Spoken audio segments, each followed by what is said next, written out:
Hi friends, welcome to JK Samayal. இன்னைக்கு நம்ம egg role எப்படி பண்ணலாம்ன்றத பார்க்கலாம். அதுக்கு என்னென்ன தேவையான பொருளை இப்போ பார்த்துடலாம்.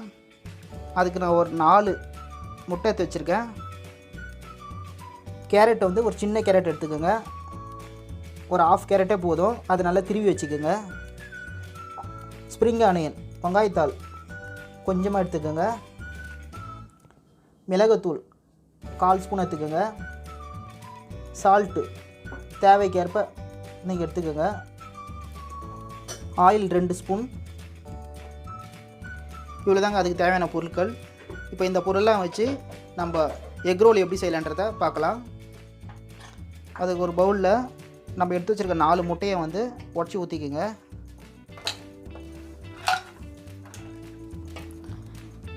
அடுத்தது கேரட்டை இதில் சேர்த்துருங்க. வெங்காயத்தாள் அதே இதில் சேர்த்துருங்க. வெங்காயத்தாள் கிடைக்காத பட்சத்தில் நீங்கள் கொத்தமல்லி இலையை கூட சேர்த்துக்கலாம். அடுத்தது மிளகுத்தூள் அதையும் சேர்த்துக்கோங்க. இது சால்ட்டு தேவைக்கு ஏற்றாற் போல் கொஞ்சமாக போட்டுக்கோங்க. அவ்வளோதாங்க. இப்போ இதெல்லாம் போட்டு நல்லா மிக்ஸ் பண்ணி விட்டுருங்க. நம்ம ஆம்லெட் செய்கிறதுக்கு எப்படி மிக்ஸ் பண்ணுவோமோ அதேமாதிரி மிக்ஸ் பண்ணிவிடுங்க.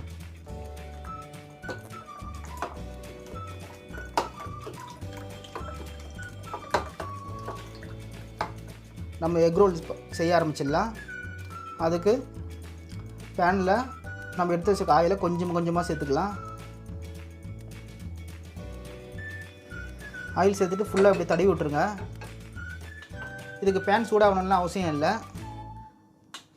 முட்டையை வந்து இதில் வந்து நல்லா ஃபுல்லாக படுற அளவுக்கு ஊற்றிக்கோங்க.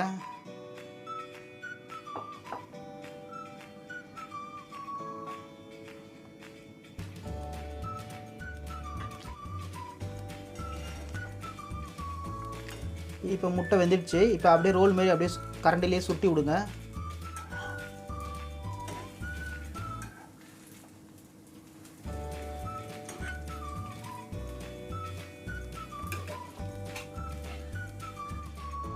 பாதி வரைக்கும் மடிச்சு விட்ருங்க. திரும்பவும் வந்து முட்டையை அதில் சேருங்க.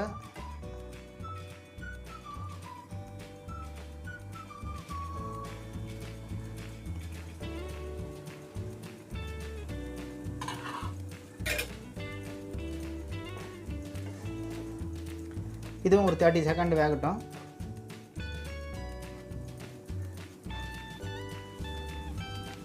இப்போது அதுவும் வந்து வெந்துடுச்சு. திரும்ப அப்படியே சுட்டி விடுங்க. ஒரு சுற்றி விட்ட பிறகு திரும்பவும் வந்து முட்டையை அது கூடவே சேர்த்து விட்ருங்க.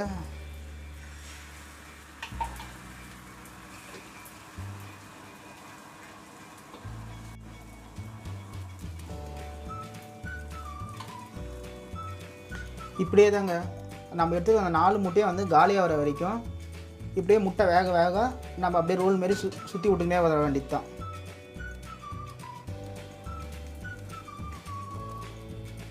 இப்போ திரும்பவும் வெந்துடுச்சு. திரும்ப அப்படியே ஒரு சுற்று மட்டும் ரோல் பண்ணி விடுங்க. இப்போ அதை கொஞ்சம் நல்லா ஓரமாக வலிச்சு விட்ருங்க. அடுத்தது அதே போல் முட்டையை சேர்த்துருங்க.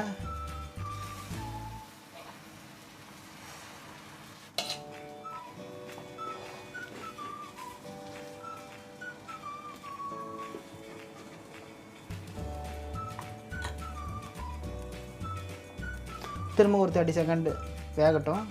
இந்த மாதிரி நீங்கள் முட்டை வந்து செஞ்சு கொடுத்தீங்கன்னா குழந்தைங்க வந்து மிச்சம் வைக்காமல் சாப்பிட்ருவாங்க.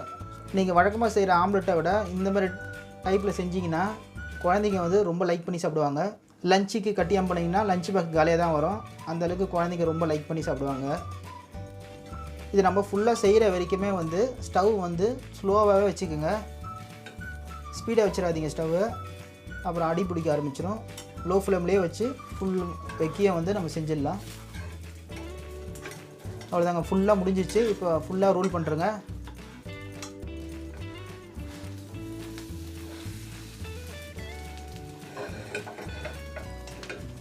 அவ்வளோதான். இப்போ நம்மளுடைய எக் ரோல் ரெடி.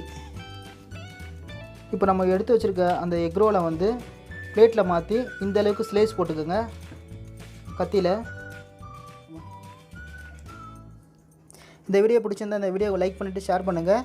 அப்படியே நம்ம ஜேகே சமையல் சேனலை இதுவரை நீங்கள் சப்ஸ்கிரைப் பண்ணலாம், மறக்காமல் சப்ஸ்கிரைப் பண்ணிக்கோங்க. அப்படியே பக்கத்தில் இருக்க பெல் பட்டனையும் ப்ரெஸ் பண்ணுங்கள். அப்போ தான் நாங்கள் அப்லோட் பண்ணுற புத்தம்புது வீடியோக்களும் உடனுக்குடன் உங்களுக்கு நோட்டிஃபிகேஷன் வரும். மீண்டும் அடுத்த ஒரு வீடியோவில் சந்திப்போம். தேங்க்ஸ் ஃபார் வாட்சிங்.